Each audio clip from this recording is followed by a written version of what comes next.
slaughter of civilians for sport, weapons smuggling, destruction of evidence, wholesale corruption, and finally murder.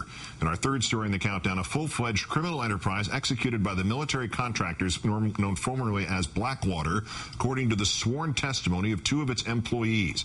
The nation's Jeremy Scahill, who broke the story, joins us in a moment. The details come straight from two sworn affidavits filed late last night by persons whose identities have been sealed to protect their identity, men who have previously cooperated with federal prosecutors in the criminal inquiry into BlackWater. From John Doe number 2, a former member of BlackWater's management team, quoting the affidavit, it appears that Mr. Eric Prince, BlackWater's founder, and his employees murdered or had murdered one or more persons who have provided information or who were planning to provide information to the federal authorities about the ongoing criminal conduct. On several occasions after my departure from Mr. Prince's employ, Mr. Prince's management has personally threatened me with death and violence. John Doe number 2 also stating that Mr. Prince, pictured here, smuggled unlawful weapons into Iraq, including sawed-off semi-automatic machine guns with silencers and illegal hand grenades.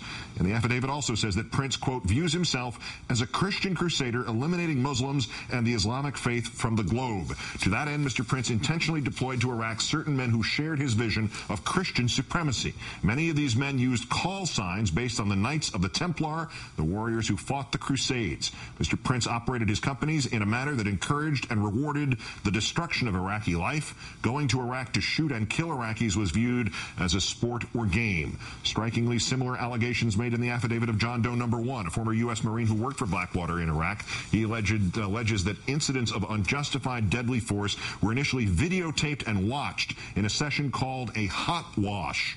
BlackWater, now known as Z Services, spelled XE, maintains that Mr. Prince and the company are innocent of any wrongdoing and performed their duties on behalf of their employer, the State Department. Joining me now, as promised, the contributor to The Nation magazine and author of BlackWater, The Rise of the World's Most Powerful Mercenary Army, Jeremy Scahill. Good to see you. Thanks for coming in. Thanks for having me back, Keith.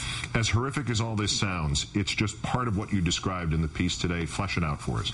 Well, I mean, obviously, to hear the term murder and BlackWater in the same sentence is no great surprise, particularly to people who've been following the history of this company. It's been at the center of some of the worst violence in Iraq, killing civilians repeatedly. 5 of its men are going to be tried on manslaughter charges for the Nicer Square massacre in Baghdad in September of 2007. Another one pled guilty. The Congress is investigating. The IRS is investigating. This is a scandal-plagued company. What is explosive about what's happened here, and you just went through some of the most explosive of these details, is that you have 2 former BlackWater officials. I have learned from sources that John Doe number 2 was actually in BlackWater management and was privy to some of the inner workings of the company. Eric Prince, the owner of BlackWater, remains the sole owner of the company no matter that he stepped down as CEO and the founder of the company. He micromanages every aspect of BlackWater's operations, and that's been well known. On the Christian supremacist angle, let's remember that Eric Prince viewed BlackWater as a neo-crusader force and has from the beginning. This is a guy who comes from one of the powerhouse families of the radical religious right. His father was a major bankroller and gave the seed money to Gary Bauer to start the Family Research Council. James Dobson focused on the family. And then we have his forces deployed in Iraq as part of a war against a Muslim nation that George Bush characterized as a crusade. What we have here, Keith, is a confirmation from insiders at BlackWater that, in fact, Eric Prince did have a neo-crusader agenda and, most explosively, may have murdered or facilitated the murder of individuals that were intending to or did cooperate in the federal government's criminal investigation of BlackWater. This is deadly serious. All right, to the murder in a second, but you mentioned something in here that strikes an obvious question. How could the Bush administration, the State Department, have missed this crusader element here, or was that what they were looking for? Missed it. I think it was considered a plus in the Bush White House. Remember, Keith, what we had here was the Bush administration essentially create a force that acted as an armed wing of the administration, not subject to the military command, not subject to the Uniform Code of Military Justice, that reported directly to George Bush's Secretary of State and then to the president. These were his men, his private force in Baghdad, and the allegations that they were running around shooting Iraqis as part of a war to eliminate Islam globally, as is actually what one of these individuals said, is extremely disturbing to anyone who believes in any semblance of Constitution, law, or human rights.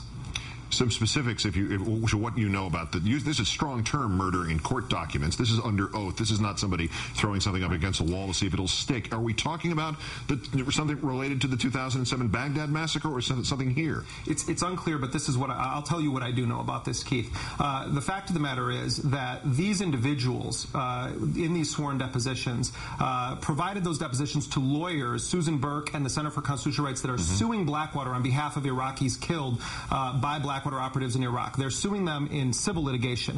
What we do know is that these same individuals say that they gave this identical information to the federal government, one of them in grand jury testimony, as part of the ongoing criminal investigation. When I called the Justice Department and asked specifically, are you investigating Eric Prince on allegations that he was involved with murder, the Justice Department interestingly said that they would not confirm or deny any actions that they may or may not be taking against uncharged individuals. Eric Prince, according to the lawyers suing BlackWater, could be eligible for murder charges in both Virginia and the state of North Carolina under existing law. That's the argument they're making in their motion that was filed late last night in the Eastern District of Virginia. Jeremy Scahill, who has been the watchdog on BlackWater, now Z of The Nation, who brought this story to everyone's attention today. Great thanks for doing so, and great thanks for coming in today. Thank you, Keith.